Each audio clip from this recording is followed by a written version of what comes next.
अखिल भारतीय क्षत्रिय महासभा के तत्वाधान में राष्ट्रीय गौरव महाराणा प्रताप की जयंती 14 जून 2026 रविवार को अत्यंत हर्षोल्लास और भव्यता के साथ मनाई गई। शौर्य यात्रा में आगे आगे घुड़सवार युवा हाथों में केसरिया ध्वज लेकर चल रहे थे। वहीं बग्गी में महाराणा प्रताप की आकर्षक झांकी सजाई गई थी। दूसरी बग्गी में संत गुरु दिनेश व्यास एवं आचार्य गुरु राम स्वरूप विराजित थे। शौर्य यात्रा में बड़ी संख्या में छत्राणियां अपनी पारंपरिक वेशभूषा में शौर्य यात्रा की शोभा बढ़ा रही थी। 383 वर्ष पूर्व महाराणा प्रताप के साथ शपथ लेने वाले जो आज भी महाराणा प्रताप के आदर्शों पर कायम हैं, ऐसे गाड़ोलिया परिवारों को महाराणा प्रताप की शौर्य यात्रा में परिवार सहित आमंत्रित कर उनका सम्मान किया गया। शौर्य यात्रा प्रारंभ होने से पूर्व अखिल भारतीय क्षत्रिय महासभा के राष्ट्रीय अध्यक्ष ठाकुर भैरू सिंह चौहान, विधायक डॉक्टर तेज बहादुर सिंह चौहान, पूर्व विधायक दिलीप सिंह शेखावत, जनपद अध्यक्ष पृथ्वीराज सिंह, अखिल भारतीय क्षत्रिय महासभा राष्ट्रीय अध्यक्ष उषा पंवार, ठाकुर राजेंद्र सिंह अर्जला, नारायण सिंह चिकलाना, ज्योत सिंह राठौर, राजेंद्र सिंह गोयल एवं क्षत्रिय महासभा के प्रमुख पदाधिकारियों ने महाराणा प्रताप व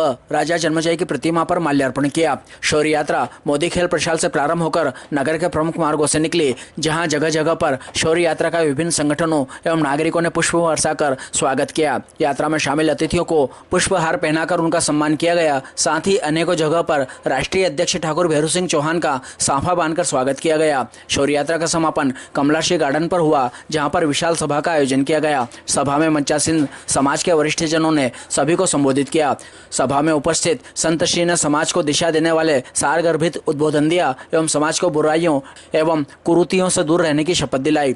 अखिल भारतीय क्षत्रिय महासभा के राष्ट्रीय अध्यक्ष नियुक्त होने पर ठाकुर भैरू सिंह चौहान का समाज के पदाधिकारी, समाजजनों एवं कई सामाजिक संस्थाओं ने साफा बांधकर स्मृति चिन्ह भेंटकर व पुष्पमाला पहनाकर मंच पर स्वागत किया। कार्यक्रम के दौरान अतिथियों का स्वागत कुबेर सिंह पंवार, वीरेंद्र सिंह पंवार, युवराज सिंह पंवार, गोविंद सिंह देवड़ा, जीवन सिंह डोडिया, जिलाध्यक्ष जीवन सिंह तंवर, राजेंद्र सिंह झाला, लक्ष्मण सिंह डोडिया, कुशपाल सिंह डोडिया, धर्मेंद्र सिंह डोडिया, गजराज सिंह पंवार, बजरंग सिंह चौहान, रूपम ठाकुर, सुमित सिंह तंवर, योगेंद्र सिंह तंवर, मिलिंद सिंह चौहान, सुमेर सिंह राठौड़, यशपाल सिंह कुशवाहा, महिपाल सिंह राठौड़, अजय सिंह चौहान, शैलेंद्र सिंह पंवार, भावेश सिंह चौहान, संजय सिंह झाला, जितेंद्र सोलंकी, शोभा कुंवर सोलंकी, जसकुंवर चौहान, अन्नपूर्णा पंवार, प्रेम कुंवर चंद्रावत, पिंकी शेखावत, सरोज चौहान, सौरवी भदौरिया, मोनिका सोलंकी, सीमा राजावत, बबीता कुशवाहा, संतोष कुंवर, कृष्ण कुंवर डोडिया, राधा चौहान, तनु सिसोदिया, मायादेवी पंवार ने किया।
भी पधारे और भी भदौरिया जी आप भी स्वागत कर देंगे।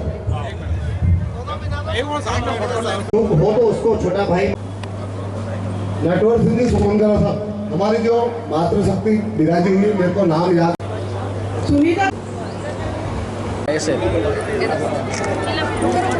निवेदन है कि जितने भी अतिथि यहाँ ऊपर विराजे हुए हैं एक एक करके सबका स्वागत करेंगे। राणा साहब से भी निवेदन करूंगा कि आप भी अतिथियों का स्वागत करेंगे।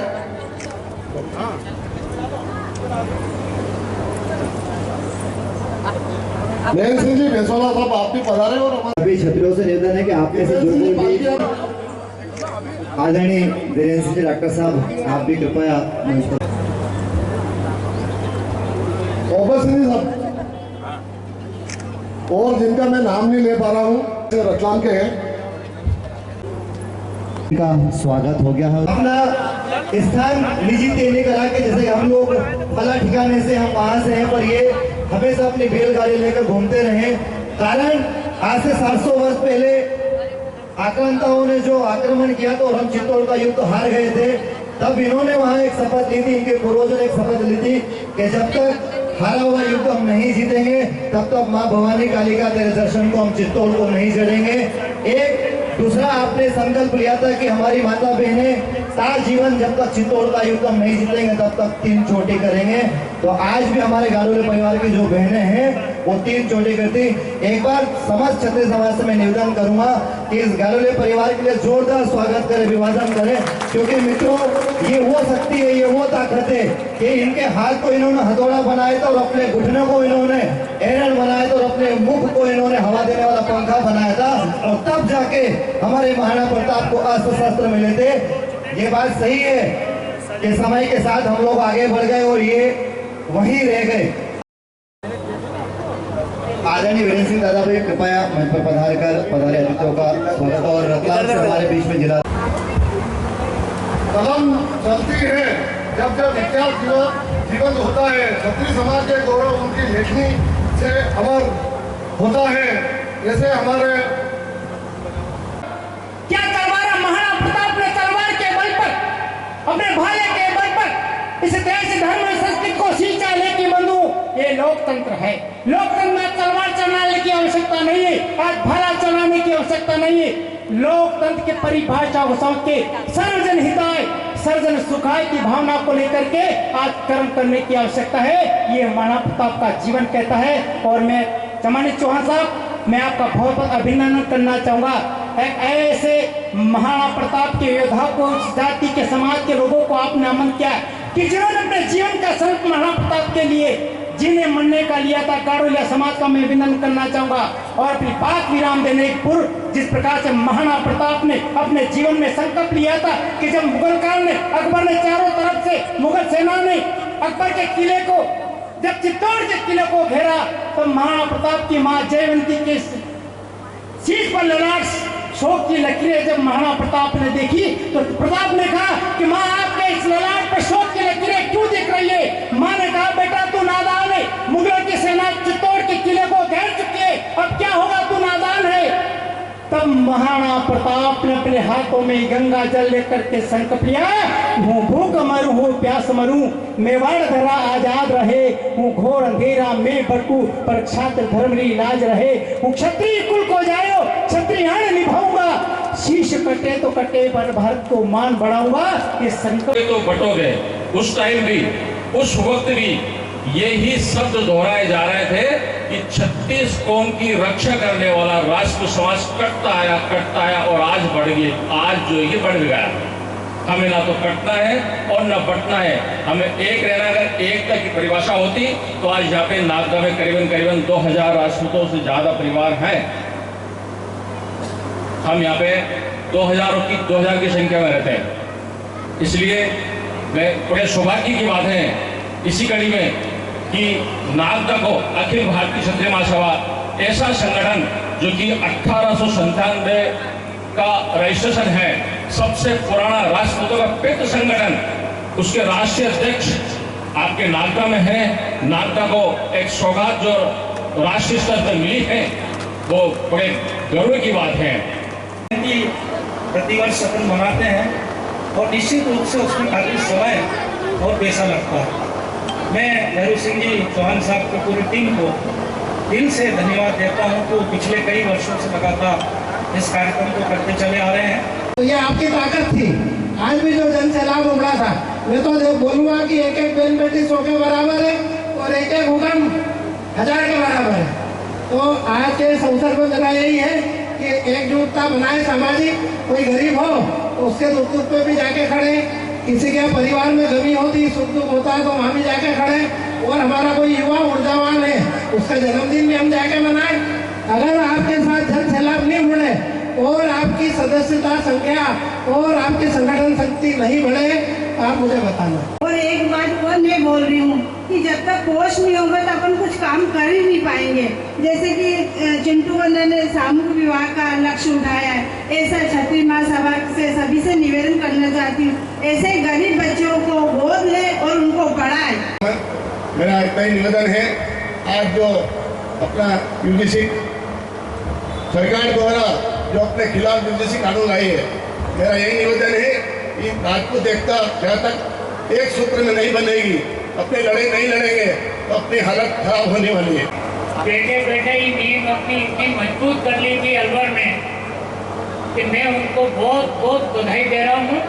पर मेरे परम साथी दिलीप सिंह शेखावत साहब से ये अर्ज करूँगा कि मैं इनके लिए एक साफा लाया हूँ। सभी लोग ओपन इंडिया वगैरह सामने बैठी हुई सभी मातृशक्ति को प्रणाम करता हूँ, वरिष्ठों को प्रणाम करता हूँ, युवा दोस्तों। आज के कार्यक्रम समय के साथ बदलना पड़ेगा, हमको समय के साथ में कदम ताल करके चलना पड़ेगा हमको। और इसलिए जो भी समाज, जो भी देश अगर समय के साथ नहीं चला है उसको मिटना पड़ेगा, कोई भी हो। और इसलिए समय की जो जो मांग है, आज हम सबके लिए ये गर्व की बात है। आप अगर राजपूत समाज के गांव में आप पधारोगे इस विधानसभा में, आपको वहाँ के मकान अच्छे दिखेंगे, उस मकान के सामने 4 व्हीलर गाड़ी खड़ी हुई होगी, उनके शादी ब्याह बहुत अच्छे होंगे। तो इसका मतलब ये है कि समय के साथ समाज चल रहा है। हमारी समाज की बेटियां, पहले बेटियां निकलती नहीं, लेकिन आज हमारी समाज की बेटियां पढ़ रही है। हमारी समाज की बेटियां केवल पढ़ नहीं रही है, हमारी समाज की बेटियां कलेक्टर बन रही है, एसडीएम बन रही है, एसपी बन रही है। हमारी समाज की बेटियां मिलिट्री के अंदर जा रही है, बड़े बड़े पदों के ऊपर जा रही है। इसलिए समाज ने करवट तो ली है, लेकिन वो जो स्पीड है वो स्पीड अभी भी हमारी धीरे है। हमको खेती के साथ व्यापार में जाना पड़ेगा। अगर हम व्यापार के अंदर चले जाएंगे, हमको सीखना पड़ेगा। यहाँ बहुत सारे समाज है, जैसे पाटीदार समाज है, धाकड़ समाज है, अन्य समाज है। अब देखो कितनी दुकानें उनकी खचरों के अंदर है, या जो जहाँ निवास करते हैं वहाँ पर। तो हमको व्यापार के अंदर जाना पड़ेगा। हमारे बच्चे कैसे अच्छे पढ़े, कैसे हमारे संस्कारवान बच्चे अच्छे पढ़े।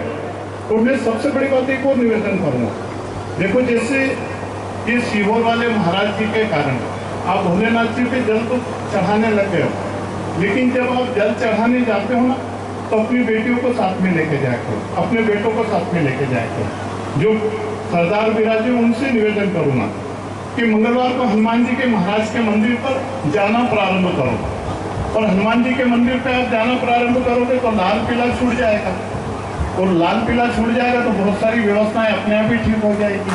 और जब बच्चों का मंदिर में ले जाने लग जाओगे और वो 5 साल का, 7 साल का, 8 साल का बच्चा हनुमान चालीसा पढ़ने लग जाएगा तो उसे हनुमान जी दिखेंगे, उसे लाल पीला नहीं दिखेगा। और समाज की सबसे बड़ी कमजोरी है वो लाल पीला। उस लाल पीले को अगर थोड़ा बहुत हमने बंद कर दिया या कम कर दिया तो सारी व्यवस्थाएं ठीक हो जाएंगी। आप सभी के सहयोग से, आशीर्वाद से अखिल भारतीय क्षत्रिय महासभा में मुझे राष्ट्रीय स्तर पर काम करने का मौका तो लगभग 12 साल पहले से मुझे मिला हुआ है, लेकिन राष्ट्रीय अध्यक्ष का जो दायित्व कहीं न कहीं भारतीय सरकार की कृपा से और आप सभी के आशीर्वाद से मिला है, तो निश्चित ही उसके लिए मैं लगातार ये प्रयास करूंगा कि मैं अपनी जिम्मेदारी का राष्ट्रीय स्तर पर निर्वहन करके, निष्पक्ष रूप से निर्वहन करके क्योंकि जो भी राष्ट्रीय अध्यक्ष होता है, प्रदेश का अध्यक्ष होता है, वो कहीं ना कहीं राजनीति से प्रेरित होता है। लेकिन मैं आपको विश्वास दिलाता हूँ कि मैं जब से सामाजिक क्षेत्र में काम करने लगा हूँ, जब से मैं सामाजिक क्षेत्र में निष्पक्ष रूप से काम करने का प्रयास करता हूँ। भारतीय जनता पार्टी हो, अगर समाज हित में, हिंदुत्व के हित में, राष्ट्र हित में अच्छा अगर काम करती है तो निश्चित ही हम उसका सम्मान करते हैं, समर्थन करते हैं और उसके कदम से कदम मिलाकर आगे बढ़ते हैं। उसी तरीके से अगर कांग्रेस अगर राष्ट्र हित में कुछ अच्छा करेगी और समाज हित के अंदर अच्छा करेगी तो हम उसका भी समर्थन करेंगे। राजा साहब दिग्विजय सिंह जी जब मुख्यमंत्री हुआ करते थे, राजा साहब ने 2004 में सम्मेलन करवाया था भोपाल में। उस सम्मेलन में भी मैं उपस्थित था। राजा साहब का मंच पर हम लोगों ने वहां पर सम्मान किया था। लेकिन उसके अंदर 2 साल के बाद जब सुप्रीम कोर्ट के जजों ने अपनी रिपोर्ट दी तो केंद्र सरकार ने एक क्रिमिलियर शब्द का इस्तेमाल करके एक नया कानून लागू किया कि जिन लोगों की 3 लाख रुपए से सालाना इनकम ज्यादा होगी उन लोगों को आरक्षण का लाभ नहीं मिलेगा। हमने फिर भी उस पर सरकार की धन्यवाद किया और सरकार को कहा कि इसके सही से इम्प्लीमेंट करें। लेकिन लगातार समय बीतने के बाद भी उसके ऊपर इम्प्लीमेंट नहीं हुआ। हमारे नागदा नगर के ही सामाजिक न्याय मंत्री गहलोत साहब सामाजिक न्याय विभाग के मंत्री बने। उन्होंने उस 3 लाख की आय को बढ़ाकर 5 लाख रुपए कर दिया। उनका एक टर्म खत्म हुआ, दूसरे टर्म में फिर वो मंत्री बने, फिर उन्होंने उस 5 लाख की सीमा को 8 लाख रुपए कर दिया। तो हम अभी तक ये मांग कर रहे हैं कि चलो 8 लाख रुपए सालाना कमाने वाले को भी आरक्षण की श्रेणी से बाहर तो करो, क्योंकि राजपूत समाज का, ब्राह्मण समाज का जो गरीब व्यक्ति है वो तो 3 लाख रुपए भी सालाना नहीं कमा पा रहा है। कम से कम ये कि उसके ऊपर आप अमल करें, 8 लाख रुपए कमाने वालों को आरक्षण की श्रेणी से बाहर करें। तो सरकार ने उसके ऊपर EWS लागू किया कि सामान्य वर्ग के जो गरीब लोग हैं उनको 10% आरक्षण दिया जाएगा। अब 10% आरक्षण देने के लिए उसके अंदर बाध्यता इतनी कर दी गई है कि सामान्य व्यक्ति उसका लाभ ले ही नहीं पाता। उसके लिए बार बार सरकार से हम मांग कर रहे हैं और शिवराज सिंह जी ने कह दिया था कि मध्य प्रदेश के अंदर मैं इसका संशोधन कर दूंगा। हमने जो मांग पत्र दिया था उस मांग पत्र के आधार पर उन्होंने स्वीकार कर लिया था कि इस तरीके से हम कर देंगे कि जमीन की बाध्यता नहीं होगी, मकान की बाध्यता नहीं होगी, सिर्फ 8 लाख रुपए सालाना इनकम नहीं हो उसको EWS का लाभ मिलेगा। लेकिन परिस्थितियां रही कि शिवराज सिंह की सरकार तो भारतीय जनता पार्टी की बनी, लेकिन मुख्यमंत्री बदल गया, फिर से हम 1 2 3 करने लगे हैं। और उसके बाद केंद्र सरकार ने एक नया UGC का कानून हम पर थोप दिया। हिंदुस्तान के अंदर पूरी सवर्ण जातियों का अंदर उसको लेकर काफी रोष है। अखिल भारतीय क्षत्रिय महासभा के माध्यम से हम उसका राष्ट्रीय स्तर पर, प्रादेशिक स्तर पर पुरजोर विरोध करके उस कानून को वापस लेने की मांग कर रहे हैं। निश्चित ही हमारे भाई ने बताया कि उसको लेकर, UGC को लेकर मेरी जो पोस्टें सोशल मीडिया के माध्यम से जो जनता के बीच में जा रही थी, उससे जाके कहीं ना कहीं सत्ताधारी पार्टियों को नुकसान होने वाला था। उन्होंने मुझ पर कई तरीके से दबाव डाला और दबाव डालने के बाद मेरे ऊपर FIR दर्ज करवाने की भी मुझे धमकी दी गई। लेकिन फिर भी मैं अपने सिद्धांत पर कायम हूं और उसी तरीके से मैं अपना काम को आगे बढ़ा रहा हूं। निश्चित ही मैं किसी पार्टी का विरोधी नहीं हूं। मैं हिंदुत्व का पक्षधर हूं, मैं क्षत्रिय का पक्षधर हूं, मैं राष्ट्रवाद का पक्षधर हूं। लेकिन राष्ट्र विरोधी कोई भी गतिविधि होगी, सवर्ण विरोधी कोई भी गतिविधि होगी, और हिंदू विरोधी कोई भी गतिविधि होगी तो हम उसको कतई स्वीकार नहीं करेंगे। समय बहुत बीत गया है, मैं आगे अपनी बात को बहुत ज्यादा नहीं बढ़ाते हुए अपनी बात को यही विराम देता हूँ। चौहान साहब और हमारी जो अखिल भारतीय क्षत्रिय महासभा है वो समाज के लिए हमेशा खड़ी रहती है। समाज का व्यक्ति चाहे कांग्रेस पार्टी का हो, BJP का हो या अन्य किसी दल का, हम उसका सपोर्ट करेंगे। लेकिन स्थिति यहाँ विपरीत है। यहाँ जो संगठन है वो समझता है कि अखिल भारतीय क्षत्रिय महासभा ये उसके सपोर्टर है, वो उसके सपोर्टर है, वो सपोर्टर है। ताकि हम केवल क्षत्रिय समाज के सपोर्टर हैं, क्षत्रिय समाज के व्यक्ति के सपोर्टर हैं और हमेशा उनके ही सपोर्टर रहेंगे। अगले वक्ता के रूप में हमारे आदरणीय गुरुजी रामस्वरूप महाराज की, श्री गौ माता की, श्री गंगा माता की। अभी जय घोष कमजोर है। शेर के समान बलशाली क्षत्रिय जन्म जयंती हम मना रहे हैं। बहुत प्रसन्नता की बात है, लेकिन दुख होता है ये जानकर कि जो न केवल क्षत्रिय समाज के कुलभूषण हैं, क्षत्रियों के लिए तो सम्माननीय है ही, अपितु पूरे हिंदू समाज के और यही नहीं पूरी मानवता के लिए जो एक मिसाल है। क्योंकि क्षत्रिय समाज का ही एकाधिकार है, ऐसा तो है नहीं कि महाराणा प्रताप का के ऊपर पेटेंट हो गया तो कोई किसी और के नहीं रहे। वो समस्त मानव जाति के हैं, जिन्होंने केवल मनुष्यों के लिए ही नहीं, मनुष्यों को ही प्रेम नहीं दिया, पशुओं को भी इतनी एकात्मता उनसे हुई कि पशु भी उनके लिए प्राण देने के लिए तैयार रहते थे। दुख होता है ये जानकर कि पाठ्य पुस्तकों में ऐसे महापुरुषों के बारे में हमें क्या पढ़ाया गया। हमें बताया कि छत्रपति शिवाजी तो पहाड़ी चूहा थे और महाराणा प्रताप वो तो लुटेरों का सरदार था, ऐसा पाठ्य पुस्तकों में। और जो लुटेरे थे, जो बुद्धिहीन थे, जो चरित्रहीन थे, ऐसे लोगों को क्या बताया, महान अकबर द ग्रेट। ये क्यों हुआ? कुछ कारण इसके स्पष्ट दिखते हैं। एक तो स्वतंत्रता के बाद कांग्रेस पार्टी का शासन रहा और उसमें जो शिक्षा मंत्री रहे, एक के बाद एक बैक टू बैक 5-5 शिक्षा मंत्री, मदरसा छाप मुल्ले, और इतिहास लेखन का काम दिया गया वामपंथियों को। उसके कारण ये स्थिति बनी और बात तो यहां तक आ गई कि ये बोल दिया गया कि इस देश के संसाधनों पर पहला अधिकार यहाँ के लोगों का नहीं, जो बाहर के लुटेरे आए हैं उनका है। ऐसा क्यों हुआ? और मैं बताता हूं कि वास्तव में देश किसका है, ये धरती किसकी है? ये धरती महर्षि अगस्त की, जो पी गए समंदर को। ये धरती पोरस की, जो नतमस्तक कर दे सिकंदर को। ये धरती दाहिर सेन की, जो कासिम के आघातों को झेला करते। ये धरती दुष्यंतला पुत्र भरत की, जो बचपन में सिंहों से खेला करते। ये धरती नहीं है किसी बाबर, अकबर या हुमायूं के बाप की। ये धरती तो है छत्रपति शिवाजी और महाराणा प्रताप की। ये धरती तो महाराणा प्रताप की है। उनके बलिदानों के कारण हम यहाँ बैठे हैं, वरना